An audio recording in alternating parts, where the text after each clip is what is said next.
C'est une série phénomène qu'un Britannique sur 5 a regardé comme un miroir glaçant.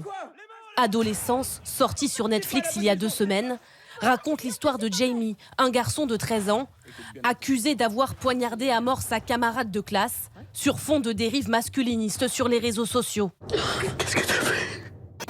Très vite, la série s'invite sur les chaînes de télévision. C'est la série Netflix dont tout le monde parle, Adolescence.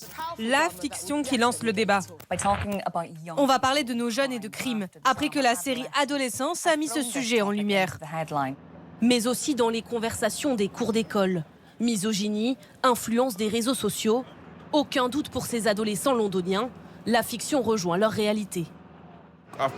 Ça m'arrive très fréquemment de tomber sur ce genre de contenu sur les réseaux sociaux. C'est fait pour nous endoctriner, ça pollue notre cerveau. La série fait bien écho à ce qu'on vit. Certains garçons sont vraiment comme ça, surtout ceux qui viennent des écoles pour garçons. Oui, les conversations des garçons de notre âge, comment ils parlent des femmes entre eux. Un débat de société profond, car ces dernières années, le Royaume-Uni est régulièrement endeuillé par des féminicides commis par des adolescents ou des jeunes adultes. Des garçons parfois radicalisés en ligne dans leur haine des femmes. Alors la série résonne jusqu'au Parlement. Les créateurs de la série demandent qu'elle soit diffusée au Parlement et dans les écoles pour amorcer un changement. Est-ce que vous soutenez cela, monsieur le Premier ministre? Oui. D'ailleurs, je l'ai regardé avec mon fils de 16 ans et ma fille de 14 ans. C'est un sujet auquel nous devons nous attaquer.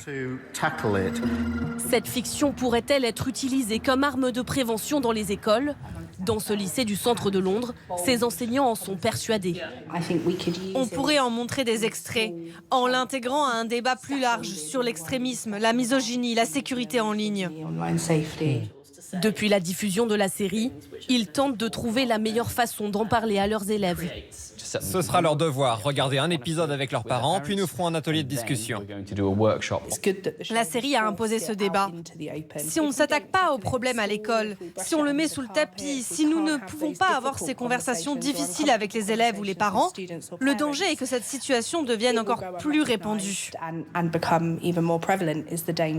Selon un sondage récent, 7 jeunes Britanniques sur 10 ont déjà été exposés à des contenus misogynes sur les réseaux sociaux et la moitié d'entre eux y sont même confrontés au moins une fois par semaine.